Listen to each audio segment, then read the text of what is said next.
오늘부터는 제5장 압축부재의 설계에 대해서 공부하도록 하겠습니다. 우리가 이번 학기에 인장부재 설계, 압축부재 설계, 또 힘부재 설계 이게 세 가지를 하잖아요. 두 번째 파트인 압축부재 설계에 대해서 얘기하도록 하겠습니다. 일단 압축부재라고 하면은 여러분들 기둥이 압축부재죠. 그 다음에 트러스교의 상현재와 사재 이게 압축부재다. 간단히 그려보면은 이렇게 한번 보겠습니다. 이게 상현재죠. 위에 있는 거. 하중이 이렇게 떨어지면은 상현재가 압축을 받습니다. 그 다음에 여기 사재 있죠. 얘도 압축을 받아. 이 가운데 이 사재의 경우에는 이 방향에 따라서 압축을 받을 수도 있고 인정을 받을 수도 있고 그런데 일단 이렇게는 확실히 압축을 받습니다. 주형을 지지하는 사재가 있어요. 예를 들어서 교량 단면 이렇게 있다고 보고 슬래브가 이렇게 있어요. 교량 단면을 자른 거죠. 이 주형을 지지하는 이 사재가 압축을 받을 수도 있고 또 인정을 받을 수도 있어요. 하여튼 압축이 받는 경우가 있으니까 그런 게 또 압축부재가 되고요. 그 다음에 플레이트 거더의 압축 프렌지 단면을 옆에서 한번 그려보면은 이렇게 되어 있습니다. 그럼 하중이 뭐 이렇게 했다 봅시다. 자, 이 윗부분은 압축을 받죠. 아랫부분은 인장을 받습니다. 그렇죠? 그래서 중립축 그 윗부분 이 압축을 받게 됩니다. 이게 압축 프렌지잖아요.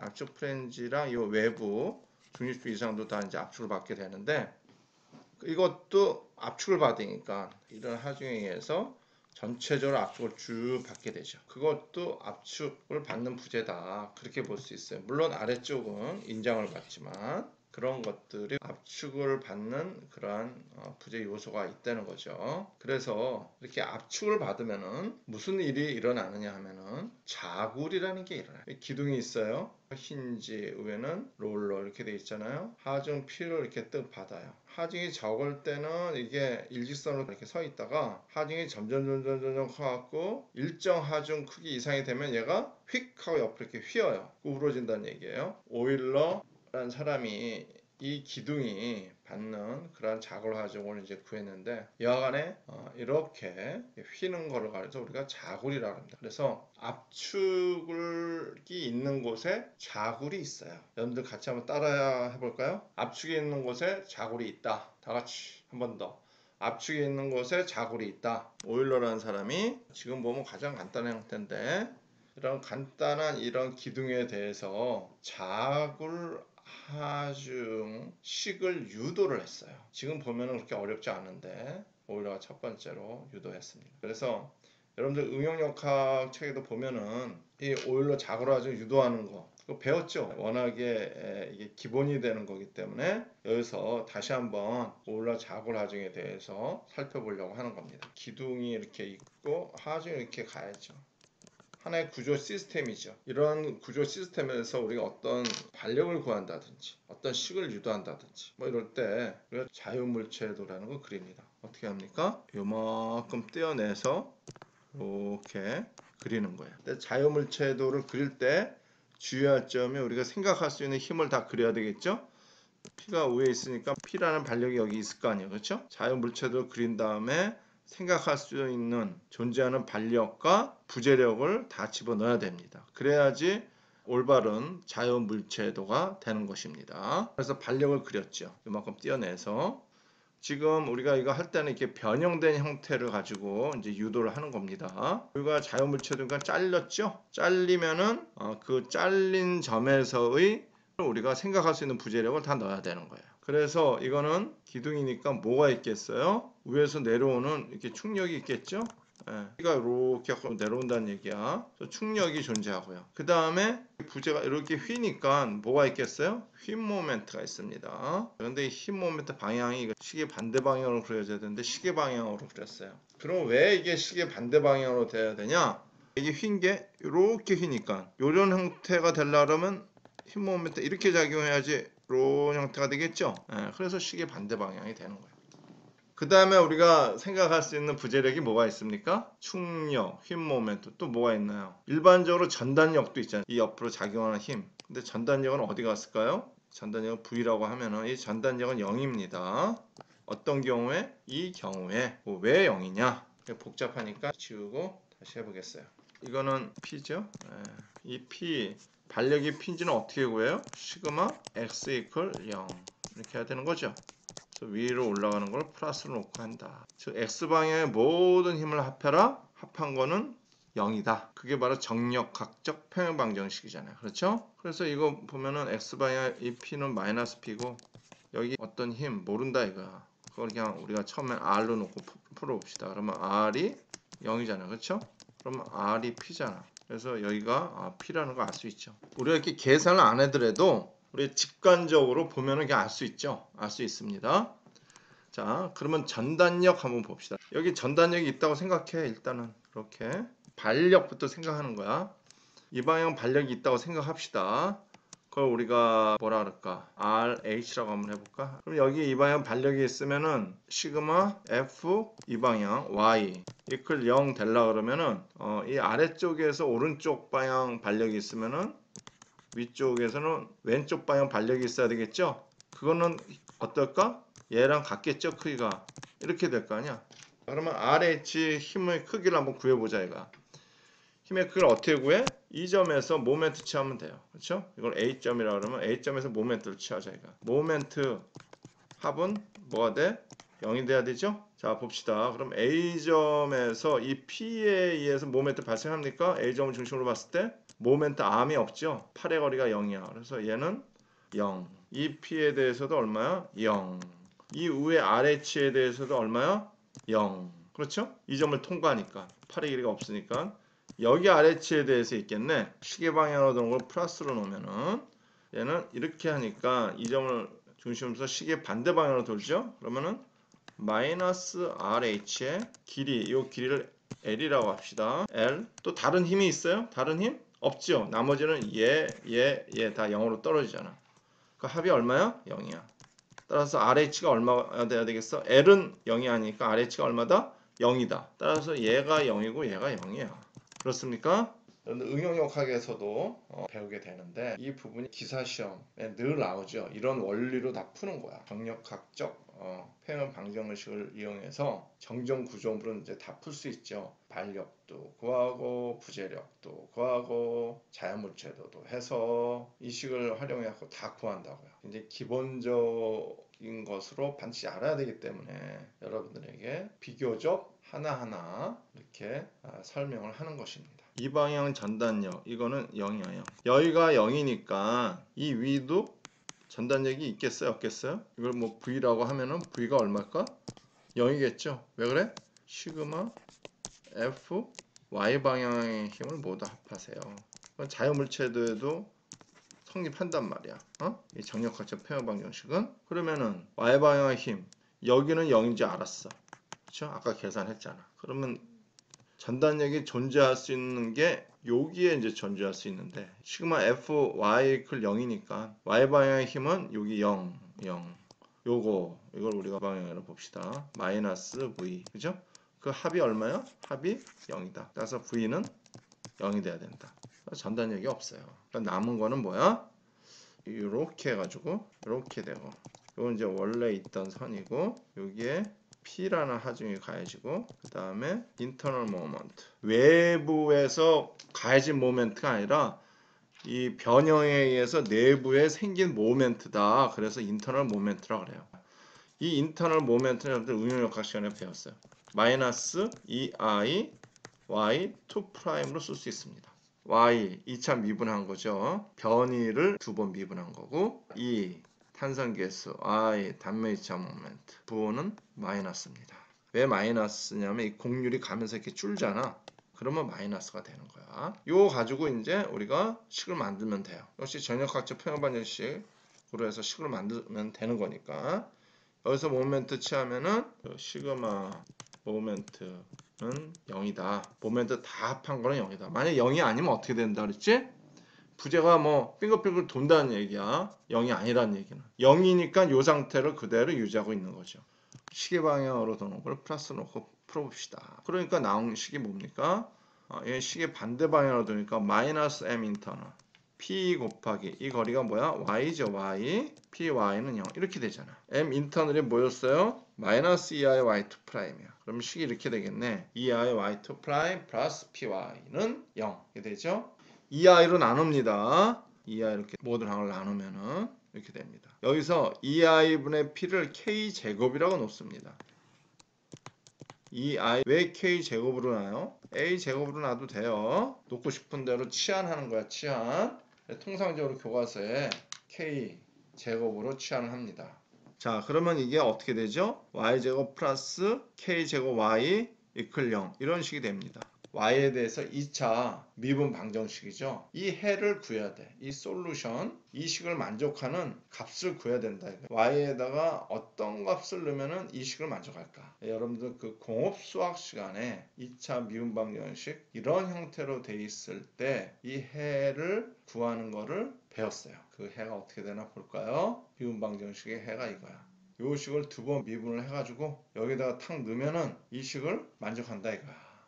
그러니까 해지. 한번 써보면은 y2 프라임 플러스 k제곱 y는 0. 이게 2차 미분 방정식이란 말이야. y에 대해서. 이 식을 만족하는 이 y 값은 뭐가 돼야 되느냐? 이거야.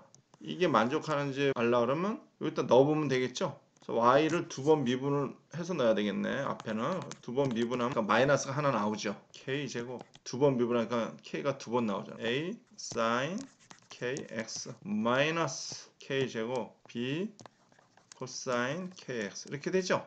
그러면 얘는 마이너스 k제곱을 앞으로 빼면은 a sin kx 플러스 b 코사인 kx 이렇게 된다고. 그래서 요거를 어디다 넣어? 여기다 탁 넣어. 그럼 y가 뭔데? a sin kx, b 코사인 kx잖아. 따라서 요게 요거니까 이게 0이 됩니까? 0이 되죠. 그래서 이게 미분 방정식의 해야.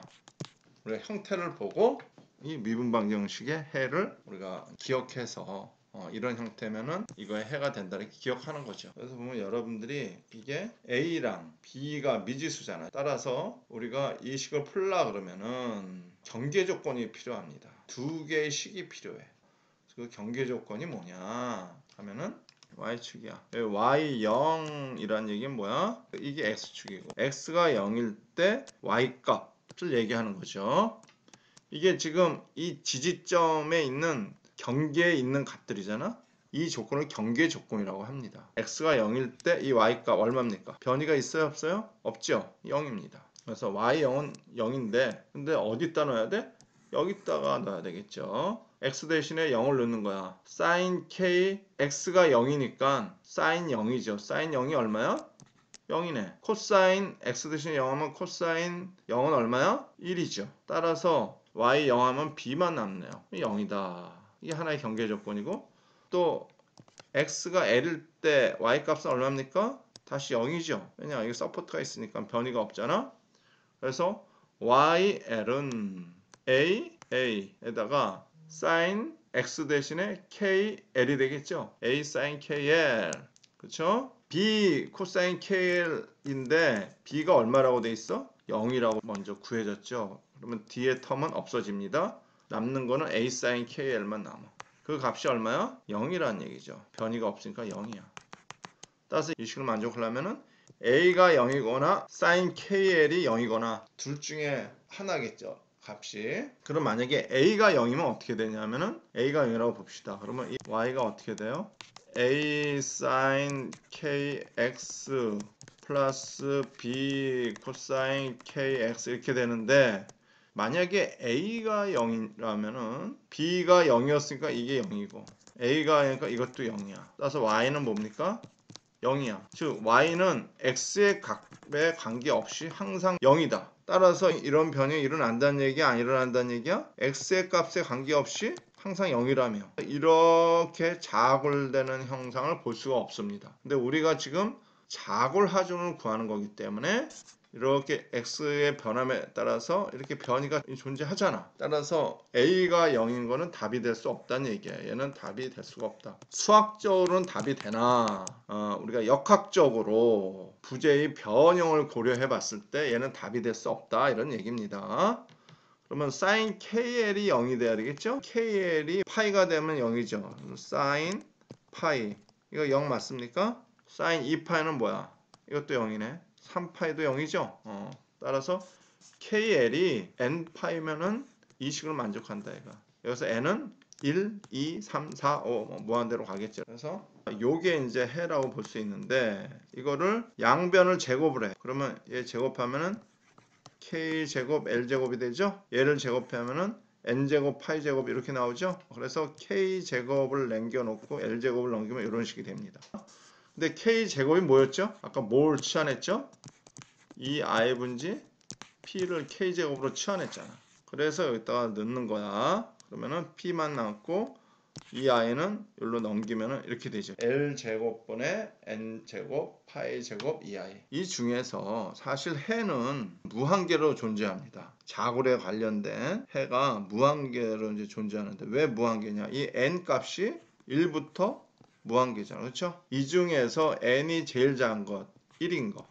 그걸 우리가 자굴 하중이라고 그럽니다. 그래서 PCR은 L제곱분의 파이제곱 2i 이렇게 씁니다. n이 1이면은 오일러라는 사람이 유도를 했어. 그래서 오일러 하중이라는 것도 우리가 부릅니다. 자굴 하중, 버클링 로드, 오일러 하중 이렇게 우리가 얘기하는 것입니다. 이건 자굴 하중이고 이게 FCR은 자굴 응력이에요. 자굴 응력 영어로 어떻게 되겠어? 버클링 스트레스. 얘는 버클링 로드, 얘는 버클링 스트레스.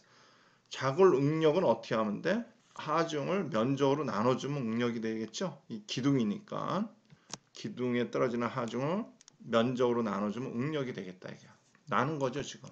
PCR을 뭘로 나눈 거야? A로 나눈 겁니다. 자 그러면은 파이 제곱 2만 남겨놓고 I를 아래로 내리겠습니다. 여기서 뭔지 알아요? 이것이 회전 반경이라고 하죠. 회전 반경은 어떻게 정의가 되냐? 루트 A분의 I 단면적분의 단면 이차 모멘트. 이게 회전 반경입니다. 식을 이렇게 써놓으면은 이게 근데 역수네. 그렇죠? 이게 I분의 A니까 회전 반경의 루트 A분의 I니까 회전 반경 제곱분의 1이 되겠네. 이 역수로 들어가니까 얘가. 그럼 이걸 다시 쓰면 파이 제곱 2에 L 나누기 R에 제곱하면 되겠죠?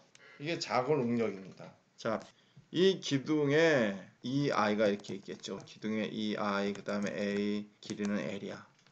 이 기둥에 하중이 작용을 하는데 하중의 크기가 요걸로 계산한 요 크기만큼 되면 기둥이 어떻게 된다는 얘기야?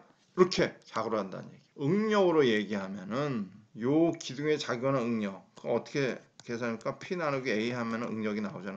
P가 점점 커져. 점점 커져가지고 이 응력이 어디에 도달하면은 요만큼에 도달하면은 얘가 이렇게 자골을 한다 이거야. 응력으로 봐서. 이건 하중으로 보면.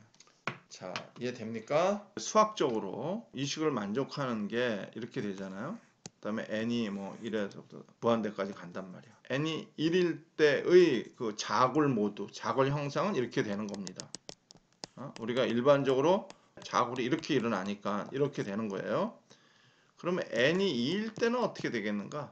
이것도 수학적으로 우리가 그릴 수 있어야 되잖아. n이 2일 때는 어떻게 되냐면은 이렇게 돼가지고 기둥이 이렇게 돼 있잖아요. 얘 때의 자굴 형상은 어떻게 되겠는가? 이게 이렇게 되는 거야. 이게 n이 2야. n 3일 때는 어떻게 될까? n 3일 때는 이렇게 된다 이거야. 이건 한 파장이고 이건 파장 2개, 이건 3개. 이건 n = 3이단 말이죠. 그래서 4일 때는 뭐 이렇게 막 되겠죠. 그런 식으로 되는 겁니다. 그래서 이렇게 자굴돼서 변형이 일어나는 그런 형상을 뭐라고 얘기하냐면 자굴 모드라고 그래요. 자굴 형상이죠. 영어로 모드 쉐입이라고 합니다. 버클링 모드 쉐입. 가장 기본적인 기둥의 자굴 하중 유도하는 거에 대해서 오늘 알아봤습니다. 자, 수고했습니다. 다음 주에 만나겠습니다.